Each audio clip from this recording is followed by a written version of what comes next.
2021निफ्रायनो आङो निटखौ उथ्रिसारनो थाखाय नाजाबाय दंमोन बोसोर नाथाय हायाखैमोन नाथाय दा हाबाय बेनिखायनो आं गोजोननाय मोन्दों। आङो क्लास 10 सिम हाथरखि फरायसालियावनो फरायदोंमोन सालबारियाव आरो 11-12खौ आङो पायनियार एकाडेमियाव फरायदोंमोन।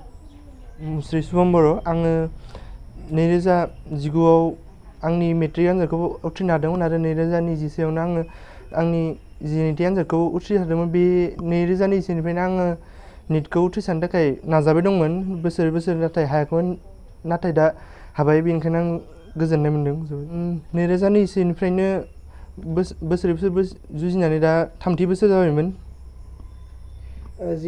निट क्वालिफाइ खालामनो थाखाय जेबो एसेबां गोरा नङा, जास्ट मोनसे क्लियार गाइडेन्स आरो जुदि टिचार मोजां मोनो आरो जुदि नोङो बै थाखानाय बिजाबफोर बै NCERTनि 11-12नि बिजाबखौ जुदि थख' फरायलाङो होमबानो बेनो इनाफ जायो। बेलेग आरो जेबो बाहेरा बिजाब नाङा। 10 आरो 11-12नि जेसे NCERT बिजाब दं बेफोर टेक्सट बुकआनो इनाफ जायो। आं फोथायनाय दं आरो बेखौ साननानै आं जोबोर गोजोननाय मोन्दों। दा आं सासे डक्टर जानो मोनसिगोन। दा आं गोसोआव मा साननाय दङ, मा फोरमायगोन? बेखौनो सानदों आं दा डाक्टर जाखांनायनि उनाव बयनिसिमबो माने मदद होनो हायो जायो आरो डाक्टर जानानै बयखौबो जाय एफर्ड खालामनाय बिसोरखौ हेल्प खालामनो हायो बेखौनो आं सानो।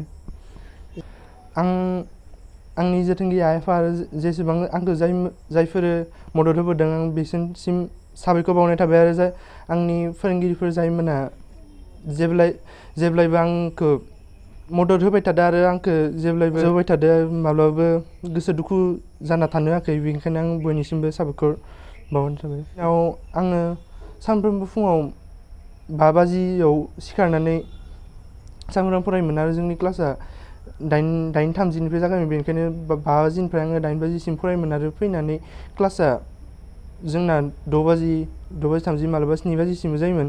फैनानै आङो दसे रेस्ट लायो 1 घन्टासो। बिनि उनाव ओंखाम जाखांनानै मालाबा 12 मालाबा 11:30 हायोबा 1 बायदि फरायोमोन बांसिनानो। उनाव क्लास जोबनायनि उनाव फुङाव 4:30-5निफ्राय सिखारनानैनो ओंखाम जानायसिम 11 बाजियालागै फरायोमोन आरो दसे रेस्ट लानानै बेलासियावबो 2 घन्टा 3 घन्टा फरायोमोन आरोबाव फिन दसे रेस्ट लानानै बेलासियाव 5:30सोनिफ्राय जागायनानै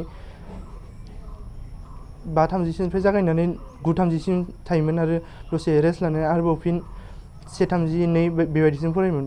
बाहेरा बिजाब फरायनानै मोजां मोनो आरो न'आव ओरैनो खामानि मावनायाव हेफाजाब खालामनो सम एंगारहरो। सिगां आङो क्लास 10 सिम हाथरखि फरायसालियावनो फरायदोंमोन सालबारियाव आरो 11-12खौ आङो पायनियार एकाडेमियाव फरायदोंमोन।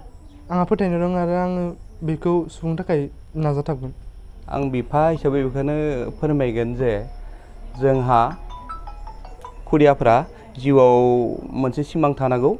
बे सिमांखौ देरहासार होनोबा, बे सिमांहालागै मोनहैनोब्ला गोब्राब नाजानाया थानांगोन आरो बेबादिनो जोंबो जोंनि खुदियाया गावनि नाजानायजों बे निट आनजादखौ क्वालिफाइ खालामनायनि थाखाय जों गोजोननाय मोन्दों। बिफा हिसाबैथ' जोङो दा हमना ला जोंहा दानि जि सिटुवेसन, दा जि परिबेक सोलिबाय दङ बेवहाय जों मोजां जायगा बासिनो गोनां जायो।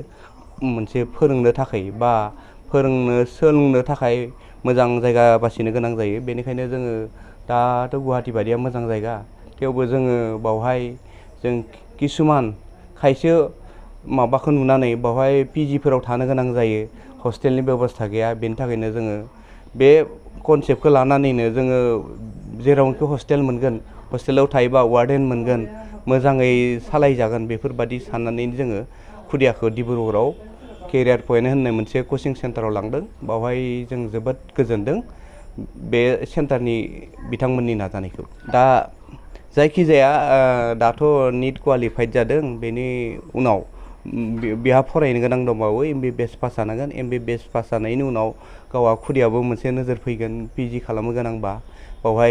बावहाय सानलायनानै जों बबे लाइनखै थाङोबा मोजां जागोन बा गावबो मा लाइनखौ मोजां मोनो बेखौ सानलायनानै उनाव बेफोर डिसिसन जागोन। शुभमा गिबियाव उन्दैनिफ्रायनो हाथरखि फरायसालियाव फरायदोंमोन, सालबारिनि हाथरखि फरायसालि। बेनि उनाव मेट्रिक पास जानायनि उनाव बरमानि पायनियार एकाडेमियाव फरायदोंमोन। बेनि उनाव बिथाङा हाथरखिनिफ्रायबो मोजाङैनो पास खालामदोंमोन मुं लानानै आरो पाय'नियारनिफ्रायबो मोजाङैनो मुं लानानै पास जादोंमोन। आरो बेनि उनाव गेजेर ससेयावनो लोमजानाय माबा माबि जानानै एसे उसुबिदा जादोंमोन, बेनिखायनो जोङो कचिंबो हरनो हायाखैमोन। बेनिफ्राय फार्स्ट कचिं लानायावनो फिसाया माबा खालामबाय, देरहासार जाबाय।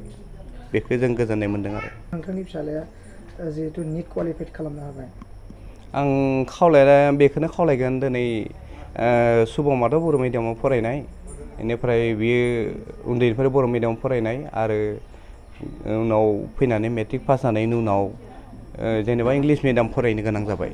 बावहाय आं बेखौ बुंनो लुबैगोन, जोंहा थारमाने बावहाय फरायनायाव मिडियामजों बाथ्रा थाया। बावहाय गथ'आ गाव कनसेन्ट्रेट जानांगोन, गाव थारमाने नाजानाय थानांगोन, गाव थारमाने बुजिनो लुबैनाय थानाङा, रोंनो लुबैनाय थानांगोन। बेबादिनो नाजानायनि गेजेरजों थाङोब्लासो साफ्रोमबो खुदियाफोरा गावनि सायाव फोथायनाय, नाजानाय आरो बिमा बिफानि नांथाबनाय आरो जोंनि सोरगिदिं फोरोंगिरिफोरनि, गारजेनफोरनि गासैबो माबाजों मददजों बा एसे सहाय होलायनायजों बा गोसोखौ थुलुंगा होलायनायजों थाङोबा खुदियाफोरा देरहासारनो हायो। आं सानो जोंनि गेजेराव जोङो ओरैनो मोजां पास जाबाल' जाया, बावहाय डाइरेक्ट डिटारमिनेसन थानांगोन। आं थांथारगोन, आं जाथारगोन, बेफोरबादि मोनसे मिजिं थायोबा बेयाव मिडियामजों बाथ्रा गैया, फरायनायनि मिडियामजों बाथ्रा गैया। बावहाय जुदि नाजाथाबनाया थाथारोबा देरहासारगोन होननानै आं मिजिंथियो।